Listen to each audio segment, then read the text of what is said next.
Bonjour à toutes et à tous, j'espère que vous allez bien. Ici Olivia du ministère Chrétienne Glorieuse et Prospère. Nous sommes un ministère de délivrance. Notre leitmotiv, c'est le combat spirituel. Nous parlons de développement personnel, de développement spirituel, de leadership, mais surtout comment accomplir ses destinées selon les plans de Dieu. Donc active la cloche de notification, partage à tous les élus de lumière qui sont comme toi en quête de leur mission de vie. Aujourd'hui, nous allons parler des 10 signes qui démontrent que vous avez affaire à un chrétien narcissique, car oui, ça existe.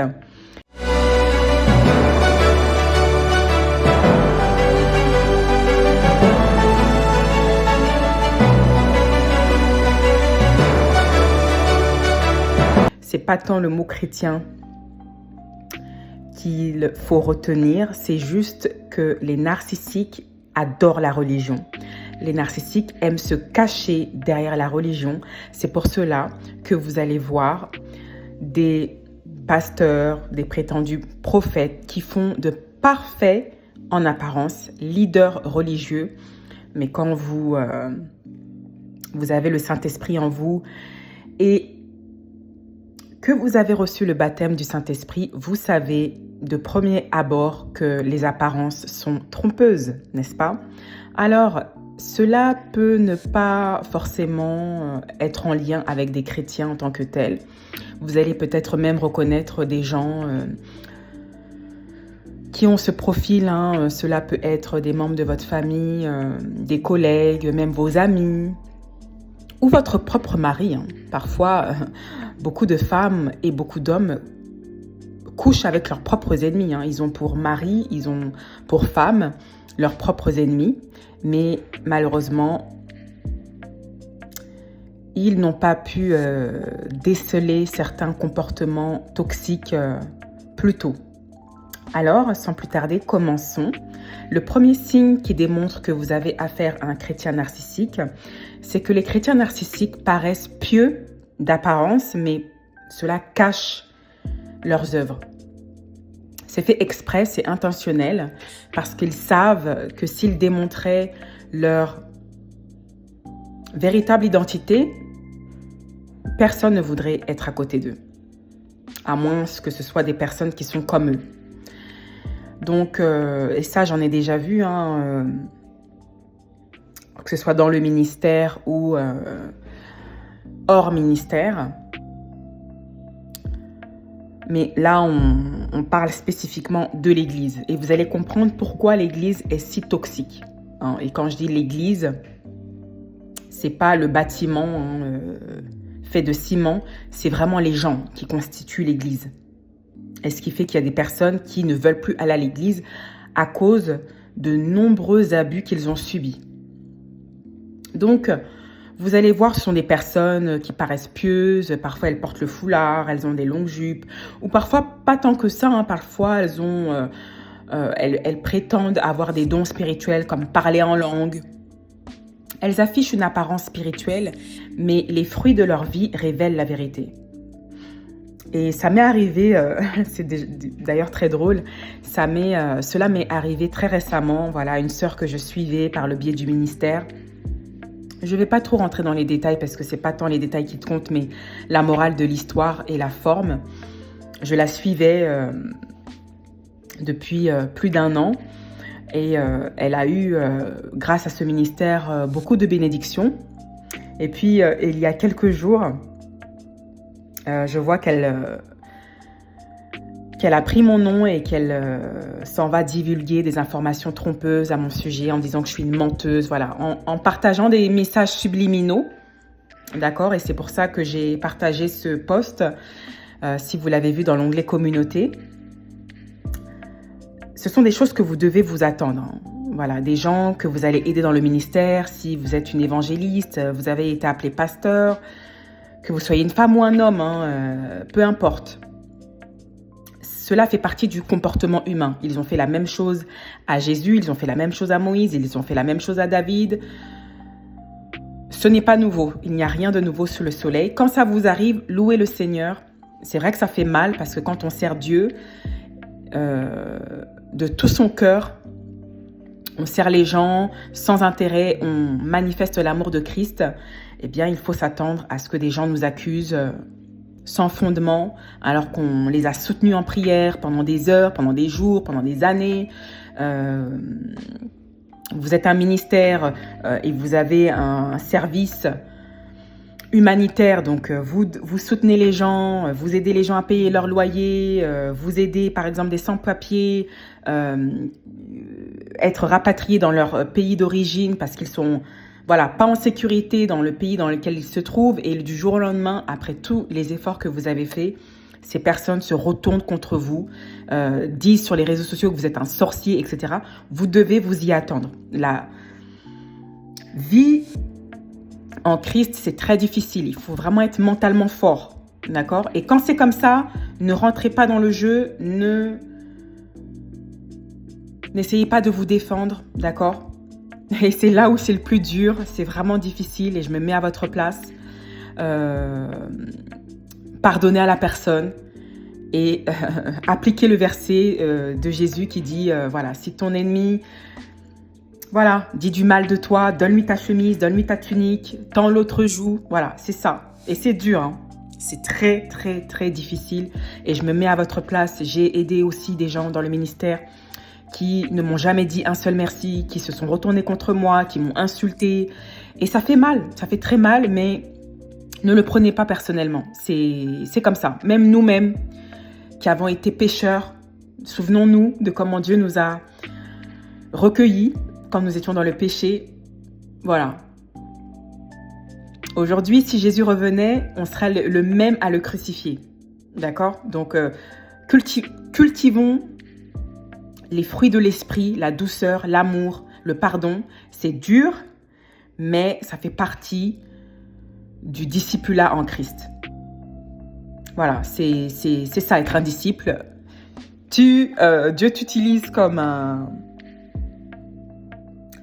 sacrifice pour les gens, pour que les gens soient sauvés. Et c'est toi qui te prends tous les balles, comme les Jérémie, les Ézéchiel dans la Bible. C'est comme ça, d'accord? Matthieu 16, verset 16 à 20 déclare que c'est à leurs fruits que vous les reconnaîtrez. Cueille-t-on des raisins sur des épines ou des figues sur des chardons? Tout bon arbre porte de bons fruits, mais le mauvais arbre porte de mauvais fruits. Un bon arbre ne peut porter de mauvais fruits, ni un mauvais arbre porter de bons fruits. Tout arbre qui ne porte pas de bons fruits est coupé et jeté au feu. C'est donc à leurs fruits que vous les reconnaîtrez. Et je rajoute également, c'était le combat de Jésus-Christ avec les pharisiens. Ils portent de longues jupes, etc. Mais voilà, c'est juste pour être loué devant l'assemblée, etc. C'est pour ça que bon nombre d'entre vous, voilà, vous m'avez écrit et vous m'avez dit, Olivia, moi je sais que le pasteur,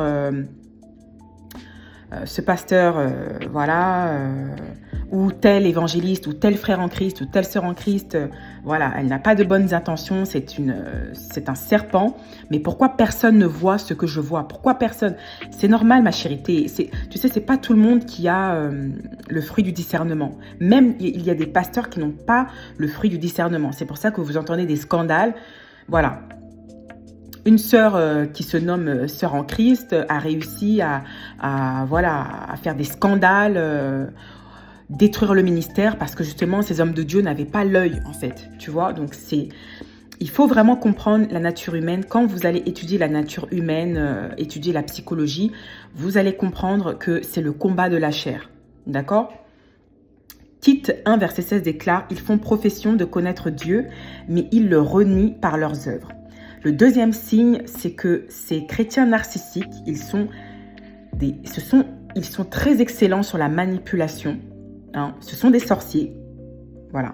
Sorcier ne commence pas chez un marabout. Sorcier commence quand tu essayes de manipuler les émotions des gens pour ta propre guise. Cela me rappelle un témoignage d'une sœur dans ce ministère qui me dit oui, sœur Olivia, Dieu m'a révélé que tu devais me donner de l'argent pour mon business. Et j'ai dit, oh, tu sais, tu parles pas à une débutante, ok? Donc, la voix que tu entends, c'est pas la voix de Dieu, c'est la voix des démons, d'accord? Et beaucoup de personnes, beaucoup de chrétiens sont possédés et ils ne le savent pas, d'accord? Les voix que tu entends, ce n'est pas la voix de Dieu. Ce n'est pas la voix du Saint-Esprit parce que Dieu, il dit dans sa parole qu'il ne fait rien sans avertir ses serviteurs. Pourquoi est-ce que tu me... Et quand je lui ai dit ça, elle me dit non, mais tu te souviens pas de ce que cette femme veuve a fait pour le prophète Élie. Voilà. Vous voyez, les narcissiques, les chrétiens narcissiques, ils connaissent la Bible par cœur. Hein. Ne pensez pas que parce qu'ils ont fait des études en théologie, et je l'ai déjà dit dans l'une des précédentes vidéos, cela fait d'eux des personnes éveillées spirituellement. Pas du tout. On le voit avec Satan quand il essaie de tenter Jésus dans le désert. Il connaît la Bible par cœur. Il connaît les versets de Dieu par cœur. Il connaît les versets de la parole de Dieu par cœur. Et il utilise ça pour son propre gain, à tester, à tenter Jésus. D'accord? Donc, c'est pour ça que je vous l'ai dit dans le premier point que les chrétiens narcissiques font de parfaits leaders religieux. Ils sont toujours à la quête du pouvoir, de l'argent, etc. Ils font de parfaits hommes politiques. D'accord, de parfaits business leaders. Voilà, d'accord, ne vous fiez pas aux apparences. Fiez-vous à ce que Matthieu 7, verset 16 à 20 déclare. Basez-vous sur les fruits que porte la personne. D'accord, pas à ce que vous voyez. Pas au diplôme, à la voiture, aux richesses, etc. Ça, c'est quelque chose qui est... c'est de la vanité, en fait. D'accord? Donc... Elle me cite le verset qui dit que oui, la femme veuve, elle a donné tout ce qu'elle avait au prophète Élie. Et j'ai dit non. Pourquoi est-ce que c'est toujours des versets qui sont en accord avec tes propres intérêts, par lequel tu veux utiliser voilà, l'empathie des gens pour tes fins? Les chrétiens narcissiques, ce sont des prédateurs en fait. Ils utilisent votre empathie comme une faiblesse. Voilà, des gens dans ce ministère qui savent que je suis une personne très empathique. Voilà, ils vont utiliser ça pour voilà, faire la victime, etc. Et c'est bizarre, quand je leur dis non, c'est là où, voilà, vous voyez leurs véritables intentions. Par exemple, un homme qui te fait la cour, tout ce qu'il veut, c'est coucher avec toi. Donc, il te presse, et toi, tu lui dis non, je ne couche pas avec quelqu'un que je ne connais pas, je suis chrétienne, je fais vœu de chasteté. Et puis, il va essayer de tourner la parole de Dieu en utilisant des versets pour essayer de, voilà. Ce sont des sorciers. Ça s'appelle de la sorcellerie. Et des personnes comme ça vont finir en enfer. Voilà, Dieu, il est clair à ce sujet. Quand vous lisez le livre de Lévitique, de Galates, c'est bien écrit que ceux qui pratiquent la magie, c'est une forme de magie. Manipuler les émotions des gens. J'ai eu des personnes dans ce ministère qui ont essayé sur moi de tenter ce qu'on appelle des projections mentales. D'accord? Il y a les projections astrales et il y a également des projections mentales. Donc, des personnes font de la télépathie pour essayer de contrôler mon mental. Voilà. Servir Dieu, c'est... vous allez voir toutes sortes de choses démoniaques. Donc, préparez-vous mentalement. Si Dieu vous a appelé à être un prophète, un pasteur, un apôtre, vous allez en voir de toutes les couleurs. Ne soyez pas choqués. C'est l'humanité. D'accord? Vous êtes au cœur de la société, d'accord? Et Christ n'est pas responsable de ça. Hein, c'est la faible et le cœur de Dieu est tortueux, le cœur de l'homme, pardon, est tortueux, nul ne peut le connaître, d'accord? À part Dieu, ok? Donc les faux chrétiens, chrétiens narcissiques, voilà, ils aiment donner de fausses révélations. Oh, le Seigneur m'a révélé que tu étais mon mari. Le Seigneur m'a révélé que tu étais ma femme. Le Seigneur m'a révélé que tu dois me donner de l'argent, blablabla. C'est toujours la manipulation, le contrôle et l'utilisation de la spiritualité pour leurs propres intérêts. Donc, c'est une forme de sorcellerie, comme je l'ai dit tantôt. J'ai vu des femmes en Christ, alors je ne parle pas de dans le ministère chrétien glorieuse et prospère, mais plus jeunes, là je vous parle il y a des années avant, des sœurs en Christ, qui voulaient détruire des foyers. Des sœurs en Christ qui portent le foulard, les longues jupes et disent oui, le Seigneur m'a révélé que cet homme c'est mon mari. Et quand vous regardez l'homme, il est marié, il a des enfants, il vit en paix avec sa famille. Et puis tu as une femme comme ça, un serpent qui sort des eaux, un serpent des eaux qui veut détruire une famille. Et elle va te dire que oui, le Seigneur lui a révélé que cet homme mariée qui a des enfants, c'est son mari. Donc, elle va tout faire pour manipuler les gens, pour voilà, faire des rallyes. Enfin, c'est destructeur. Si vous avez des amis comme ça, des sœurs en Christ comme ça dans l'église, éloignez-vous de ces personnes. Elles ne sont pas de Dieu, elles n'ont pas l'esprit de Dieu, elles ont ce qu'on appelle un esprit de divination. D'accord? Et on le voit également avec le livre des Actes, hein, de cette femme qui prétendait avoir des visions alors que pas du tout. J'ai aussi un autre témoignage qui m'est venu et ça c'est waouh, c'est dramatique. C'est dramatique. Un pasteur qui a dit à une maman, hein, de l'assemblée, oui, ton fils il a une maladie sexuellement transmissible. Et heureusement que cette maman africaine, voilà, c'est le type de maman qui est très proche de ses enfants, qui a développé une amitié avec ses enfants. Donc, son fils, il était puceau. Est-ce que vous vous imaginez comment c'est destructeur? Quelqu'un qui... et c'est pour ça que je vous dis que les narcissiques religieux, ils sont hyper dangereux. Le premier narcissique, c'est Satan. Satan est un narcissique. Il manipule pour contrôler, c'est un rebelle, etc. Donc, quand il y a des gens qui prennent des versets bibliques ou qui prétendent et qui sont à des positions de leadership comme pasteur, etc., mais est-ce que vous vous rendez compte pour une personne, pour une mère, vous lui dites que son fils a une maladie sexuellement transmissible, une MST. Alors, heureusement qu'elle est proche de son enfant et qu'elle a directement vu que « Waouh, mais ce monsieur, c'est pas un pasteur. » Elle n'a plus jamais remis les pieds et j'ai assisté à la scène. Mais c'est horrible. Et moi-même, j'ai quitté cette église parce que j'ai dit, ce monsieur, c'est un faux pasteur. Pourtant, je n'étais pas chrétienne comme aujourd'hui. Mais j'ai vu déjà, le monsieur, il est louche, tu vois. Donc, c'est très, très, très dangereux. Des personnes comme ça ont commis des destructions dans les familles, dans la vie des gens.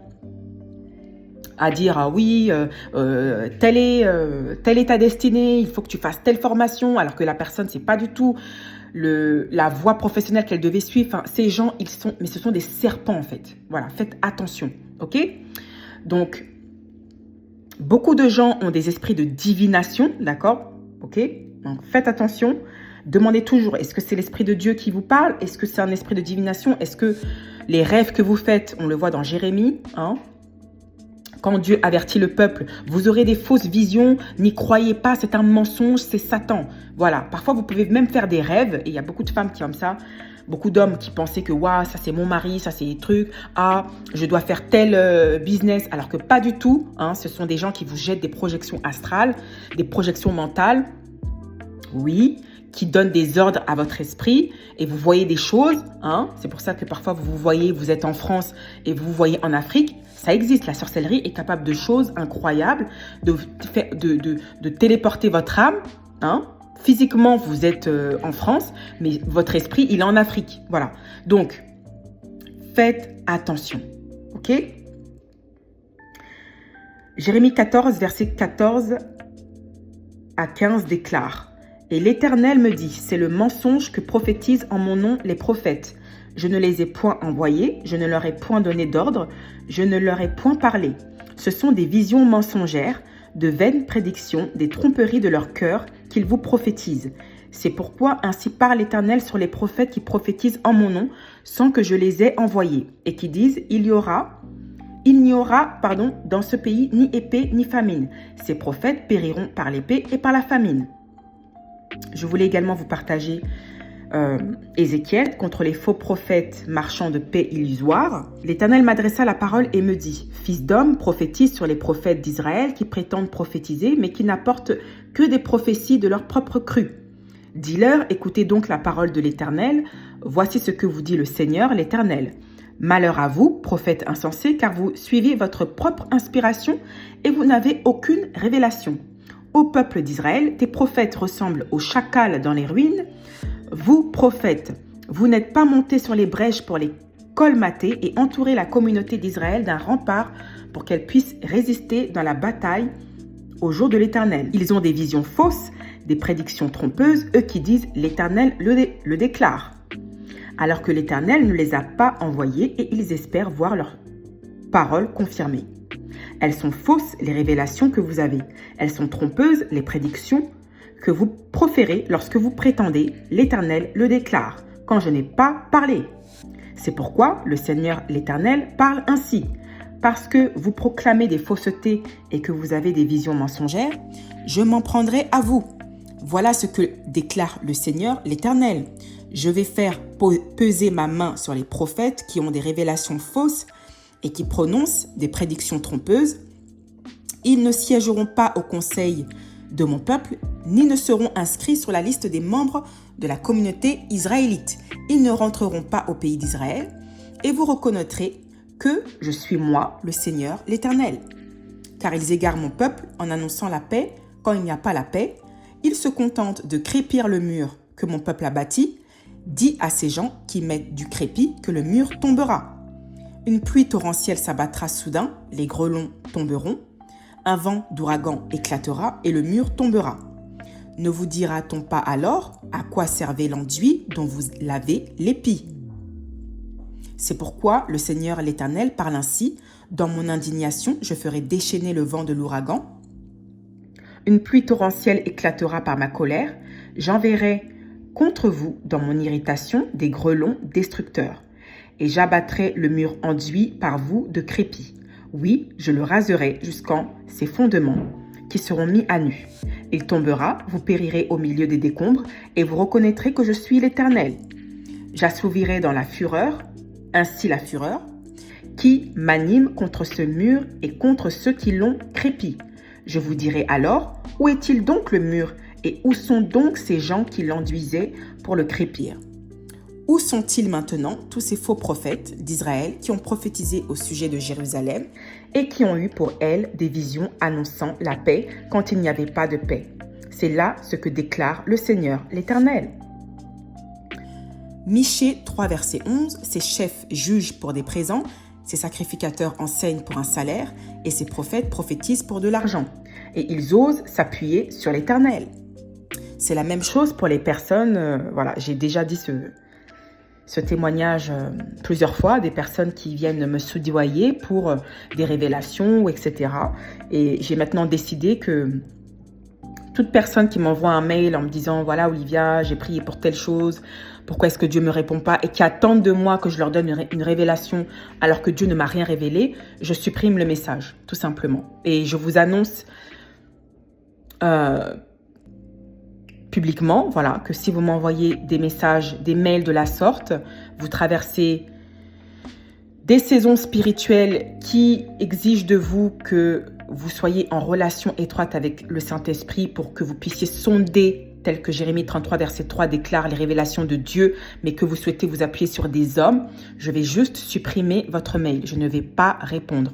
Je ne parle pas, bien évidemment, des personnes qui me témoignent de leur soutien, de leur témoignage et de comment la formation ou les prières et les enseignements ont pu être un bénéfice dans leur vie. D'accord, parce que c'est vrai que j'ai beaucoup de travail et voilà, je ne peux pas être partout, d'accord, je vous réponds dès que je peux, mais voilà, si vous voyez que je ne vous réponds pas, relisez votre mail. Est-ce que vous attendez de moi à ce que je vous donne des révélations? Je ne suis pas Jésus, je ne suis pas Dieu, je ne prétends pas l'être. C'est vrai qu'il m'arrive de donner des révélations à certaines brebis que Dieu me confie, mais comme je le dis, c'est pas révélation. Si Dieu ne m'enseigne rien, je ferme ma bouche. Parce qu'après, les gens, ils pensent que tu es un marabout. À chaque fois qu'ils ont un problème, sœur Olivia. Un problème, sœur Olivia. Au lieu de se dire, si j'ai un problème, la première chose que je vais faire, c'est appeler le Seigneur. Prier le Seigneur. Il y a des saisons de ta vie que tu traverses. Il n'y a que Dieu qui sait pourquoi tu traverses ces choses. D'accord? Qu'à moins qu'il passe par un serviteur de Dieu pour t'annoncer certaines révélations, ne t'attends pas et ne t'appuie pas sur des hommes. Et il est là le travail. C'est difficile parce que l'Église a été formatée telle qu'elle. Surtout les églises d'éveil africaines qui sont des lieux d'abrutissement. D'accord? Galates 5, verset 20. Idolâtrie, magie, inimitié, querelle, jalousie, animosité, dispute, division, secte. Ok? Toutes ces choses emmènent en enfer. Donc la magie, c'est également de vouloir manipuler les émotions des gens à votre guise. Ok? Troisièmement, les chrétiens narcissiques vous utilisent que lorsqu'ils ont besoin. Et quand ils n'ont plus besoin de vous, ils vous jettent. Les chrétiens narcissiques sont des vampires émotionnels. Et tout ça, c'est lié au contrôle, la domination, la manipulation. D'accord? C'est vraiment les piliers d'un chrétien narcissique. La domination, le contrôle, la manipulation. Ok? Quand quelqu'un ne leur est plus d'utilité, ils jettent la personne et ils passent à la victime suivante. Et dans le monde en général, il y a des personnes comme ça. On les appelle en anglais les social climbers, dans le terme social. Il y a des personnes qui vont s'associer à des personnes riches, par exemple, pour avoir un certain grade. Voilà, c'est uniquement pour leurs propres intérêts. C'est pas dans un souci de vouloir servir son prochain, mais c'est tout simplement pour l'utiliser. Et je l'ai vu aussi dans ce ministère. Comme j'ai partagé mon témoignage, des gens qui ont vu que cette femme-là, elle a partagé son témoignage, elle dit qu'elle a été délivrée des esprits des eaux, des maris de nuit. Ah tiens, j'ai pas envie de me repentir moi, ok? J'ai pas envie de me repentir, j'ai pas envie de chercher Dieu. Je vais juste m'attacher à elle, m'immiscer et forcer son intimité pour être amie avec elle, comme ça elle va régler mes problèmes. Voilà, vous serez très étonnés du nombre de personnes comme ça que j'ai rencontrées. Et quand je leur dis non, je ne donne pas mon numéro de téléphone, je ne laisse pas l'accès, ces personnes deviennent... elles s'irritent en fait. Et c'est là où tu vois que waouh, en fait tu me forces à te donner mon numéro de téléphone, à avoir cette proximité avec moi, juste pour avoir quelque chose. Mais je ne suis pas stupide. Quand les narcissiques voient que vous n'êtes pas stupide, que vous êtes comme je le dis dans le langage du monde, une gangster, c'est-à-dire que vous êtes d'apparence pieuse, malgré que vous soyez une personne très empathique, vous avez les fruits de l'Esprit Saint, vous avez l'amour, la douceur, mais vous êtes une gangster, parce que Dieu nous dit, je vous envoie comme des brebis au milieu des loups. Soyez prudents comme le serpent, mais doux et simples comme les colombes. Voilà. Et vous êtes une gangster, en fait. C'est ça que Dieu nous demande. Ne suivez pas les religieux qui vous disent que oui, il faut donner. Il faut s'immiscer avec tout le monde. Il faut aimer tout le monde. Oui, il faut aimer tout le monde, mais il faut mettre des barrières. Parce que sinon, les gens vont vous utiliser, ils vont vous dépouiller. Le diable, il est seulement là pour vous voler, pour vous détruire, pour dérober. Et quand vous n'avez plus rien, quand il vous vide de votre énergie, il vous laisse. C'est là où vous allez voir des campagnes de diffamation sur Internet. Un tel c'est un sorcier, un tel c'est une sorcière, un tel c'est un sorcier. J'avais partagé le témoignage d'une prétendue sœur en Christ qui avait donné 50 000 € à un pasteur et qui s'est fait avoir. Et en fait, voilà. Je ne suis pas en train de justifier ce que cet homme de Dieu a fait, mais il faut aussi dire que toi aussi, tu étais manipulatrice. Tu as donné 50 000 € à ce pasteur parce que tu pensais que par des fausses prières, tu allais avoir une bénédiction. Donc, toi aussi, tu es manipulatrice. Tu vois, donc, les narcissiques, c'est uniquement, ils vont accuser les autres, mais ils vont jamais se repentir de leurs actes. Ils vont jamais avouer que oui, c'est vrai, je me suis fait voler par ce pasteur, mais j'étais pas innocente. Moi aussi, j'ai essayé de le manipuler. Voilà, ils vont que dire la partie qui les arrange. Ok, ce sont des victimes. Elles ne se repentent jamais. Ok, donc ouvrez l'œil si vous avez des gens comme ça dans votre cercle. Éloignez-vous-en. C'est pour votre sécurité. D'accord ? Ces gens sont utilisés par Satan et elles ne le savent même pas. C'est pour ça que Matthieu chapitre 25 déclare que Jésus, il dit à ces faux chrétiens, à ces chrétiens narcissiques, c'est pas tout le monde qui dit Jésus, Jésus, Jésus, qui porte réellement Jésus dans son cœur. Et il leur dit, ôtez-vous loin de moi, je ne vous connais pas. Ok ? Beaucoup de chrétiens finiront en enfer, ils ne le savent même pas. Ça, au jour du jugement dernier, il y aura une grande surprise. Ok ? Donc, je prends le soin d'énumérer toutes ces choses parce que je ne veux pas que vous finissiez en enfer. Ok ? On a tous la grâce de Dieu et on a tous cette place pour pouvoir se repentir. Mais encore, il faut avoir l'humilité de le faire et de le reconnaître surtout. Donc, ça peut être ton employeur qui... c'est vrai que là, on parle de la sphère de l'église, mais ça peut également être ton employeur qui voit que tu es une personne très douée, tu as une multitude de dons et de talents, mais il te garde dans son équipe et il ne te fait jamais évoluer, alors qu'il sait que tu as la place d'un superviseur, tu as le caractère et tu as le travail, tu as l'éthique de travail d'un directeur, tu as les diplômes, tu as l'expérience, tu as les compétences, mais ces gens te gardent sous leur domination pour que tu ne puisses jamais évoluer. Ok? Les narcissiques aiment s'associer au pouvoir.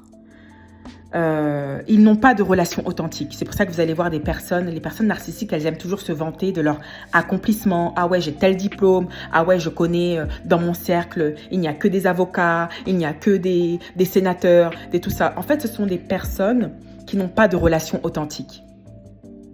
Et ça peut être vous également. Vous vous êtes aperçu que plus vous deveniez proche des commandements de Dieu, et plus les relations autour de vous, elles s'évaporaient. Les gens qui vous parlent, qui vous bombardaient de messages tous les jours, du jour au lendemain, ils ne vous parlent plus. Et c'est là où vous voyez que les personnes étaient en réalité attachées à vous par rapport à ce que vous leur apportiez. Pas parce qu'ils vous aimaient réellement. Et je sais que ça fait tellement mal de se dire que waouh, j'ai été amie avec cette personne pendant 10 ans, j'ai été proche de cette sœur en Christ ou de ce frère en Christ pendant 10 ans. Et en fait, pendant tout ce temps, ces gens ne m'aimaient pas en fait. Ils étaient juste proches de moi parce que je priais pour eux, parce qu'ils étaient en contact de ma lumière. Donc, ils prospéraient parce que.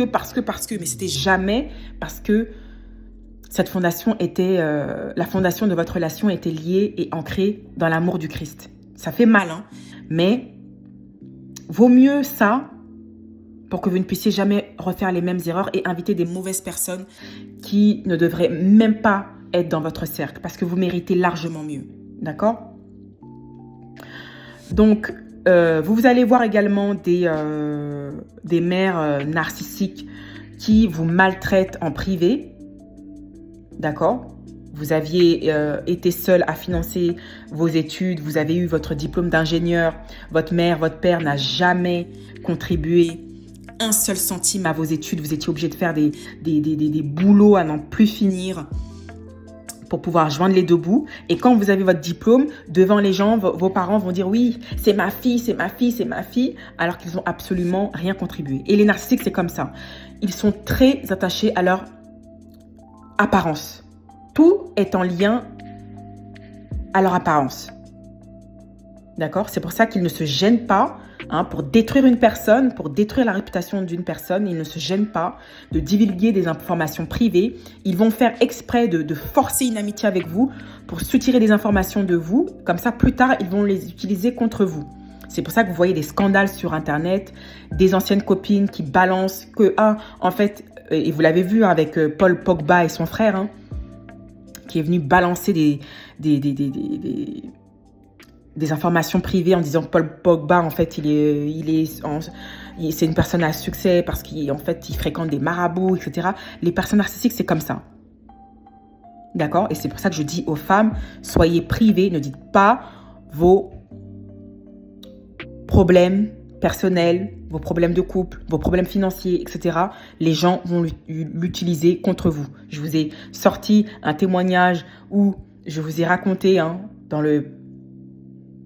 l'onglet communauté qu'il y a plus de 3 ans, j'avais partagé un moment vulnérable de ma vie où j'avais dû couper les liens avec certains membres de ma famille. Et elle m'avait apporté du soutien, cette personne, en me donnant des versets bibliques, alors que 3 ans plus tard, en fait, pendant tout ce temps, elle me suivait sur les réseaux sociaux en mode soum-soum, en mode sous-marin. Et quand elle a vu que je gagnais en influence, etc., dans mon ministère, qu'est-ce qu'elle a fait? Elle est venue balancer des commentaires. Voilà, les gens, c'est comme ça, en disant oui, elle là qui vous prophétise, qui vous parle de Dieu, les gens comme ça, ils parlent pas à leur famille. Et c'est étonnant, tu vois, parce que les gens, ils font semblant d'être gentils avec vous. Oui, tu peux tout me confier si tu veux, etc., etc. Mais c'est un piège. Fermez votre bouche, ne dites rien, souffrez avec Jésus. Mettez vos genoux à terre, comme ça vous savez que vos problèmes ne vont jamais finir chez Pierre, Paul, Jacques. C'est une sécurité pour vous. D'accord? Les narcissiques détestent les limites. C'est pour ça qu'au moment où vous leur dites non, et je vous l'ai dit avec cette sœur en Christ qui prétendait que le Seigneur m'a révélé que tu dois me donner de l'argent, etc. Quand je lui ai dit non, c'est là où j'ai vu, elle a changé de visage. C'était plus, sœur Olivia, je t'aime, blablabla. C'était maintenant, elle prend mon nom et elle va me balancer chez d'autres ministères en disant que je suis une menteuse, que je sème la division, etc. Tu vois? Donc, c'est comme ça. Quand vous connaissez la nature humaine, vous serez plus surprise du comportement des gens. Ce sera juste une confirmation de ce que je vous enseigne. D'accord? Les narcissiques détestent également quand vous avez plus de succès qu'eux.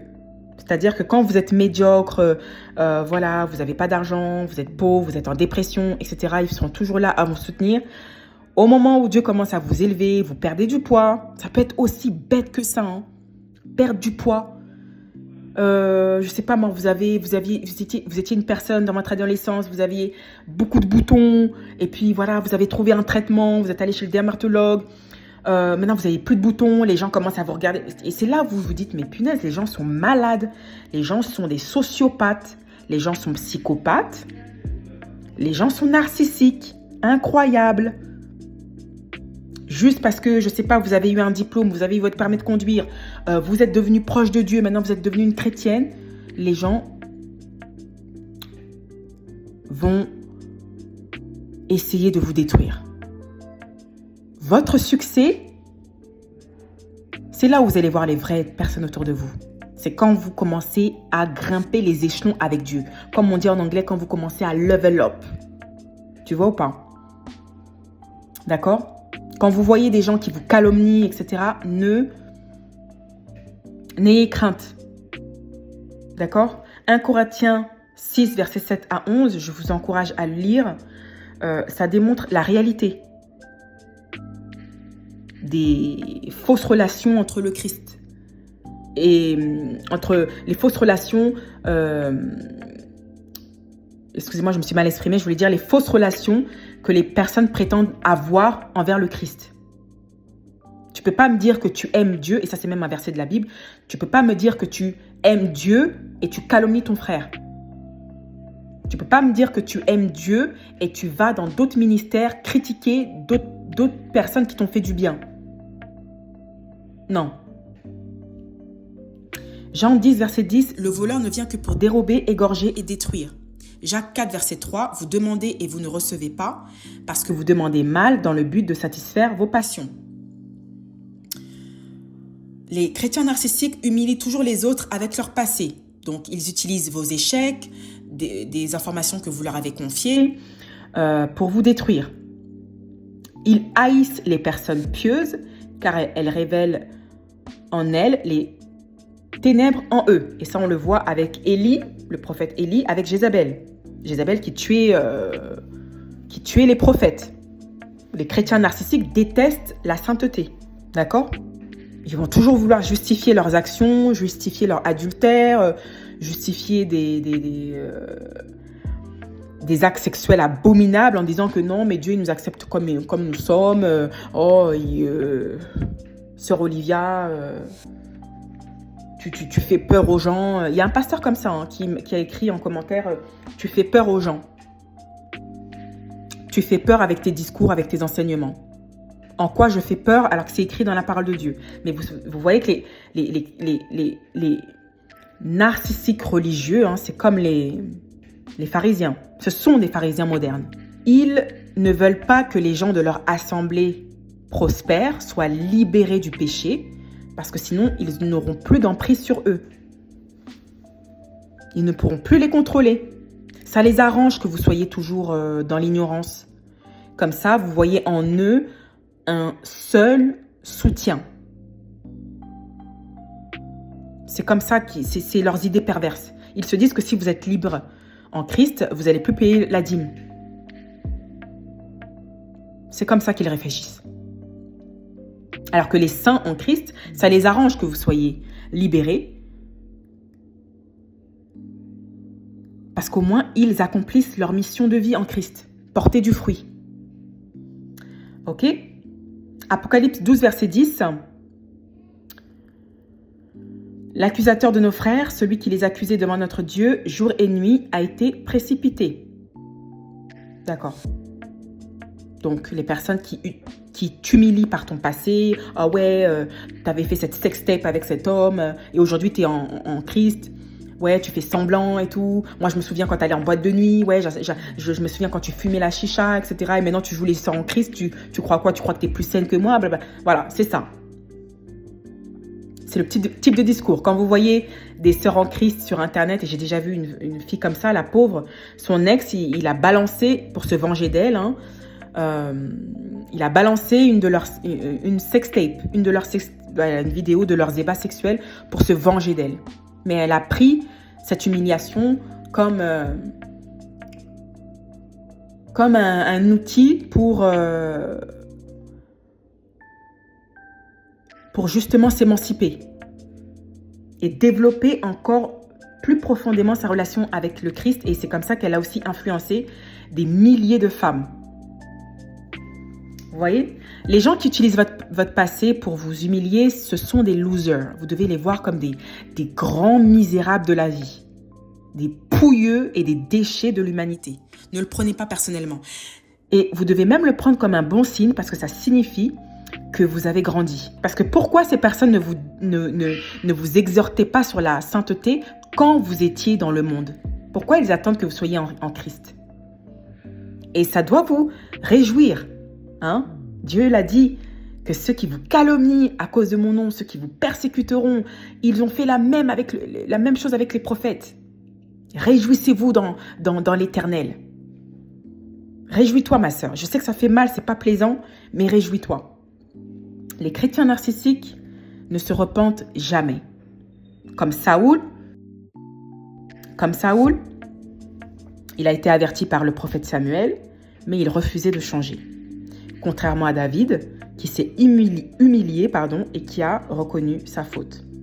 1 Samuel 15, verset 23, « Puisque tu as rejeté la parole de l'Éternel, il te rejette aussi comme roi. » Psaume 51, verset 17, « Les sacrifices qui sont agréables à Dieu, c'est un esprit brisé. Ô Dieu, tu ne dédaignes pas un cœur brisé et contrit. » Les chrétiens narcissiques sont orgueilleux et se font toujours passer pour une victime. Une femme qui se plaignait à propos d'un sujet, hein, qui m'a envoyé un message privé pour se plaindre d'un sujet qu'elle traversait. Voilà. Et publiquement sur la chaîne Divine Déesse Chrétienne, elle lance un commentaire. Alors c'est une personne blanche, je précise parce que ça a toute son importance. Elle dit que oui, elle va plus jamais sortir avec des hommes noirs et des personnes autochtones, etc. Et je pense même que je vais retrouver son commentaire et que je vais la bloquer. Parce que je ne l'ai pas encore fait. Elle fait même partie de l'espace membre. Je pense que je vais la bloquer aussi. Parce que je ne sers pas les démons. Voilà. Même si tu es une personne noire et que tu calomnies les blancs, ou que tu sois une personne blanche qui calomnie les noirs, peu importe ta couleur de peau, I'm gonna block you. Ok? I'm gonna block you. Parce que on peut, et c'est ce que je fais d'ailleurs, mais il faut avoir une certaine neutralité quand on prononce des choses comme ça. On ne peut pas juste défendre un côté. Tu vois? Tu peux pas écrire un commentaire en disant que oui, les hommes noirs, ils sont sortis avec moi juste pour sortir avec mon argent, etc., pour prendre mon argent.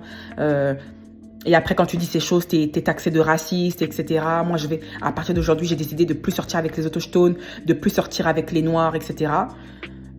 Tu as un racisme intériorisé et tu ne le sais même pas. Et je ne sers pas des gens comme toi. Je ne sers pas des démons dans mon ministère. La porte, elle est grande ouverte. Please go.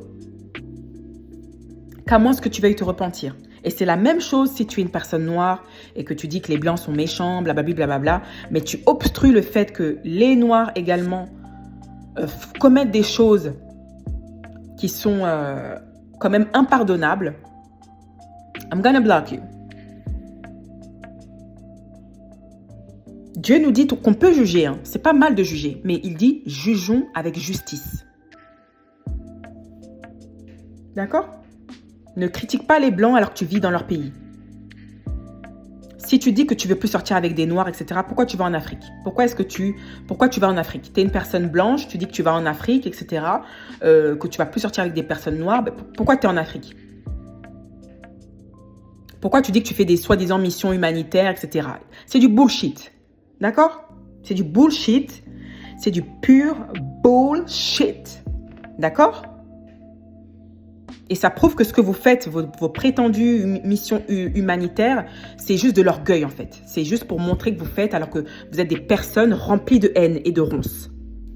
Donc quand des choses mauvaises vous arrivent, c'est pas Satan qui vous combat. C'est juste Dieu qui vous rend la monnaie de votre pièce parce qu'il est écrit dans la parole de Dieu que le méchant récoltera les œuvres de ses mains. D'accord? Parce que moi aussi, je peux te citer des militaires français qui vont en Afrique et qui vont violer des petites filles de 12 ans, qui font croire qu'ils vont servir la France, les intérêts de la France et les intérêts de l'Afrique, mais qui en profitent, hein, les casques bleus, les militaires qui vont violer des petites filles. Ça aussi, je peux t'en citer. Je peux t'en citer pas mal de choses. Hein? Je peux te citer également que les personnes qui commettent le plus de crimes dans le monde, qui commettent des guerres, des atrocités dans le monde, ce sont des Blancs, ce ne sont pas des Noirs. Donc, on peut aller dans ce sujet, hein, on peut aller dans ce sujet-là, mais ça sert à quoi? Ça sert à rien. Donc, là, enlève, comme Jésus dit, enlève la poutre qui est dans ton œil avant de vouloir chercher la paille qui est dans l'œil de ton prochain. Vérifie-toi d'abord, toi et tes œuvres, et après tu pourras parler. Je ne sers pas de démon raciste ici. Que tu sois noire, blanche ou peu importe ta couleur de peau, ce n'est pas le problème. Je sers des gens qui ont les vertus du Saint-Esprit. D'accord? Que ce soit bien clair. Proverbe 16, verset 18, pardon, l'orgueil précède la ruine et l'arrogance précède la chute. Jacques 4, verset 6, Dieu résiste aux orgueilleux, mais il fait grâce aux humbles. Les personnes narcissiques aiment contrôler pour être admirées. Donc, elles recherchent la validation des hommes et des femmes à cause de leurs insécurités. Ce sont des personnes qui n'ont pas du tout confiance en elles, qui ont beaucoup d'insécurité et qui cherchent constamment la validation des autres. Ce sont des Jézabel, exactement comme Jézabel, exactement comme Satan. T'as beau être en Christ, tu calcules plus Satan, tu n'es plus dans son cercle, tu pratiques plus le péché, mais je ne sais pour quelle raison, il est après toi, il veut que tu retournes dans le passé, il veut qu'il te bombarde d'attaques. Voilà, ça c'est Satan. Ok? Jean 12, verset 43, car ils aimèrent la gloire des hommes plus que la gloire de Dieu. Proverbe 29, verset 25, la crainte des hommes tend un piège, mais celui qui se confie en l'Éternel est protégé. Les personnes narcissiques ou qui ont des traits narcissiques, elles respectent et poursuivent les relations toxiques à cause des blessures émotionnelles non guéries. Ok, donc elles critiquent, elles vilipendent les gens qui leur font du bien, mais elles vont respecter les gens toxiques. Les chrétiens narcissiques, vous êtes un serviteur de Dieu qui est honnête, intègre et qui a l'amour du Christ. Vous ne demandez rien à personne, vous avez juste l'amour de Christ en vous. Vous servez des gens. Ceux qui vous servez, qui n'ont pas les fruits de l'esprit, une fois qu'ils reçoivent votre aide et que leur vie évolue grâce à vous, ces personnes vont se retourner contre vous et parler mal de vous. C'est pour ça que je ne supporte pas les femmes qui m'envoient des mails ou qui ont des rendez-vous avec moi et puis qui se mettent à critiquer des pasteurs en citant des noms. Ouais, tel pasteur il a fait ça, tel pasteur il a fait ça. Et quand je regarde le profil du pasteur, je vois que c'est un bon serviteur de l'Éternel qui prêche la vérité. Et en fait, elle critique ce pasteur parce que justement, il prêche la vérité. Et ça révèle les ténèbres qui sont en eux. Dès que tu fais ça, je te bloque direct. Je te bloque direct. Si tu étais une de mes menties, j'arrête la collaboration direct. Je ne sers pas des démons ingrats. Voilà. Et je rejoins ce que mon pasteur m'a dit il y a quelques jours. Il m'a dit, tu sais Olivia, le ministère, c'est un monde d'ingrats. Ok, donc il m'a dit, Olivia, si tu vois des gens que tu as aidés, qui se mettent à te critiquer, etc., rattache-toi au verset qui dit de cultiver les fruits de l'esprit, la douceur, l'amour, etc. D'accord? Absalom, le fils de David, l'a trahi et a voulu même le tuer. Et le roi David, il s'est fait... il était protégé par ses gardes, par ses hommes de guerre. Des hommes de guerre qui ont risqué leur propre vie pour le servir, David, pour le protéger de son fils. Pas seulement de son fils, mais de nombreux ennemis que David avait. Et au lieu de remercier les gens qui lui ont fait du bien, David, il se met à pleurer la mort d'Absalom. Alors, je comprends, c'est son fils, mais quand même, il en voulait à ta vie, quoi. Et il y a un des hommes de guerre du roi David qui lui dit si c'est comme ça, si tu restes en deuil à cause de ton fils, alors que ton fils, il a voulu te tuer, nous, on ne te servira plus. Parce que tu hais les gens qui te font du bien et tu aimes les gens qui te font le mal. Mais d'un point de vue psychologique et thérapeutique, je comprends la position de David parce que David, comme il est né dans une famille qui ne lui donnait jamais d'amour, qui le reniait et qui le maltraitait psychologiquement, qui le rejetait. Donc, il a grandi avec ça, en fait. Il a grandi avec cette fausse croyance que, voilà, pour me faire accepter, je dois aimer ceux qui me rejettent. C'est un mécanisme de défense. Mais il faut briser ça. Parfois, il y a des gens de votre famille qui ont le même sang que vous, qui sont dans la même église que vous. Ça peut être vos copines, même ça fait 20 ans que vous avez évolué ensemble. Vous devez comprendre que c'est le cœur de l'homme, il est tortueux, il n'y a que Dieu qui le connaît. Les gens peuvent changer. Un des autres signes qui démontre que vous avez affaire à un chrétien narcissique, c'est quand vous voyez leur vie est chaotique.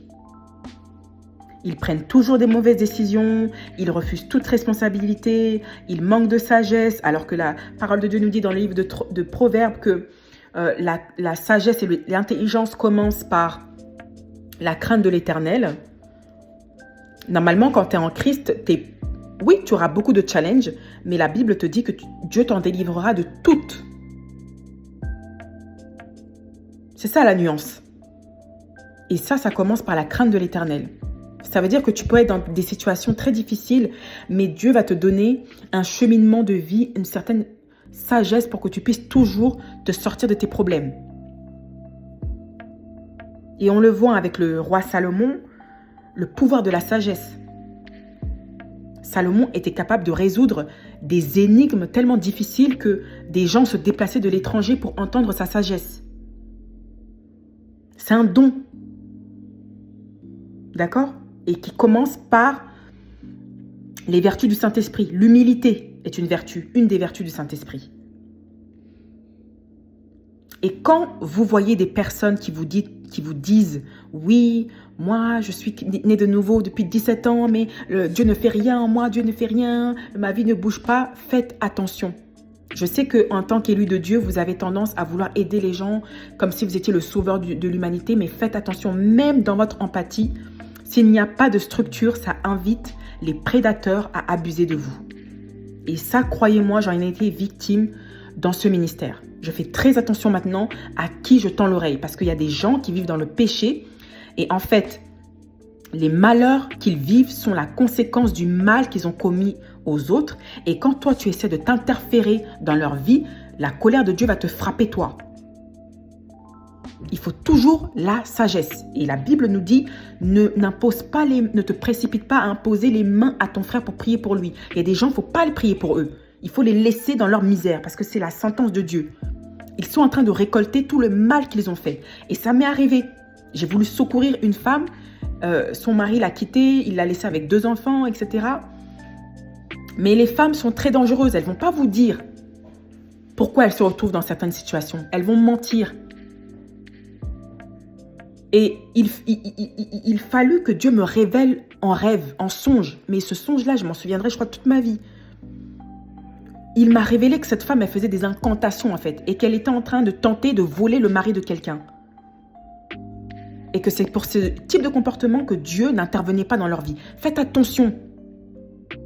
Alors, imaginez si je m'étais fiée seulement à ce que la personne me dit.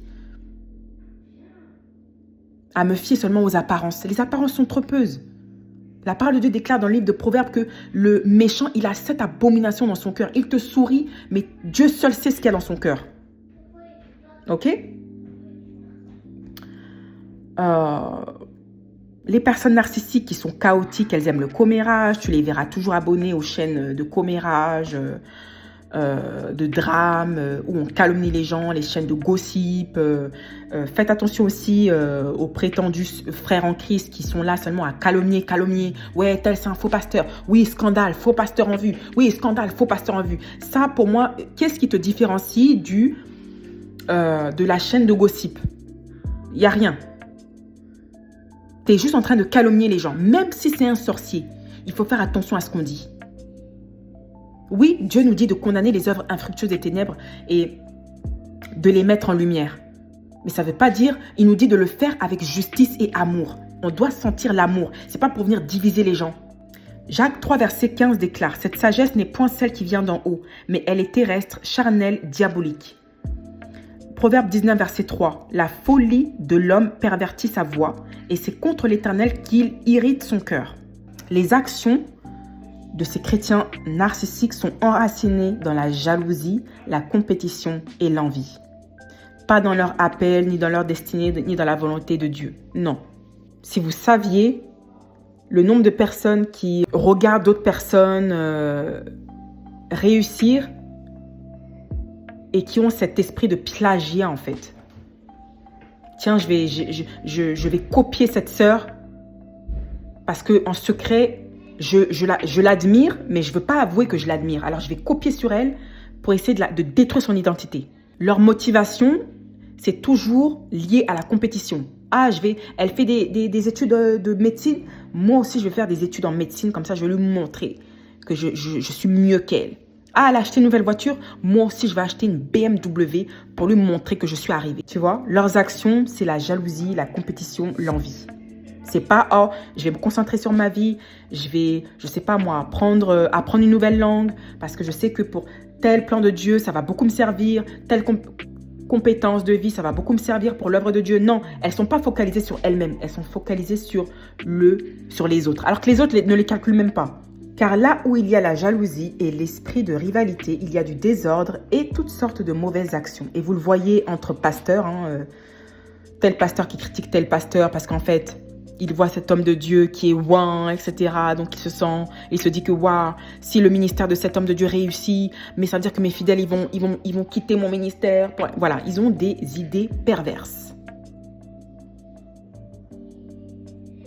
Et ça, je devrais faire un autre podcast dessus.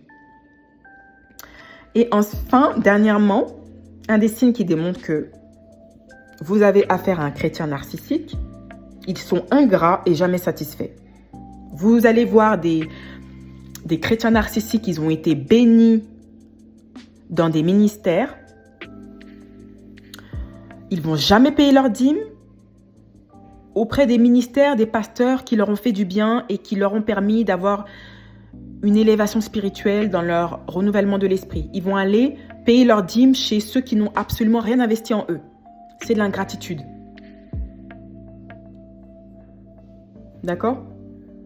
Je ne parle pas des personnes qui utilisent la dîme comme abus, mais Paul, il le dit, que nous devons soutenir financièrement l'œuvre de Dieu et chaque semaine, nous devons retirer de notre salaire une partie. Il précise bien, donc on n'est plus sous la loi, mais on est sous l'alliance. Et même sous l'alliance, on doit contribuer au bien-être de l'Église. Et ça passe aussi par les finances. Ne jouons pas non plus les radins. Et ceux-là, parce que je sais qu'il y a des chrétiens qui sont peu évolués dans leur tête, ils vont penser que, donc toi tu nous demandes la dîme. Ma chérie, garde ton argent, j'en veux pas. Je demande la dîme à personne. Je demande de l'argent à personne. Ok? À personne. Nobody. Je demande pas d'offrande à personne. Je demande rien à personne parce que je sais ô combien le cœur de l'homme est mauvais. Ok, les gens ne font pas les choses par volonté de cœur, ni pour soutenir, ni par amour. C'est toujours pour un intérêt. C'est je vais prendre un mentorat avec Olivia, comme ça elle va prier pour moi. Comme ça elle va faire ça pour moi. C'est pas ancré en Christ. Donc c'est pour ça que je dis ne me donnez pas votre argent. Si Dieu ne vous a pas mis une conviction, ne donnez pas d'offrande, n'investissez pas ici. Vous pouvez écouter les enseignements, c'est gratuit, ok? Il y a l'espace membre où, oui, je demande une contribution mensuelle. Pour adhérer à l'espace membre, vous contribuez financièrement et mensuellement pour adhérer à cet espace membre parce que je trouve que même si juste avec les contenus publics, ils sont d'une extrême valeur. Hein, tu peux écouter un de mes enseignements et ta vie, elle est transformée à jamais. Parce que c'est Dieu qui est dans ce ministère, c'est pas moi. Rien qu'avec les contenus publics, tu peux être transformé. Mais la manière dont moi, je demande une contribution financière, c'est j'apporte de la valeur. Donne des enseignements privés qui vont t'élever si tu vas aller plus loin dans ton ascension spirituelle. Et c'est comme ça que je demande une contribution. Mais mon motif premier, c'est de servir. Voilà, et elle est là la différence.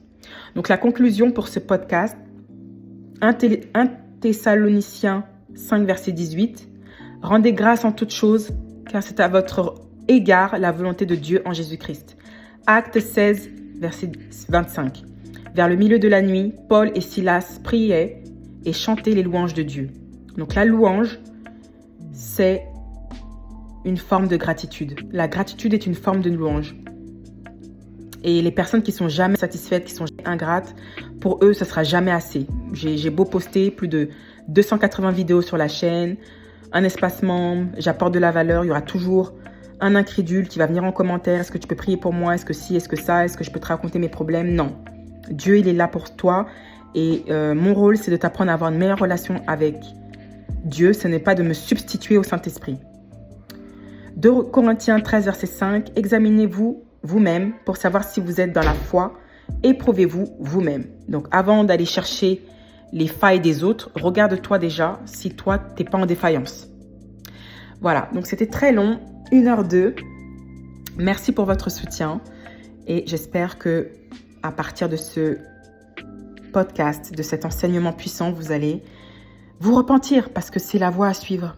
Voilà, bye!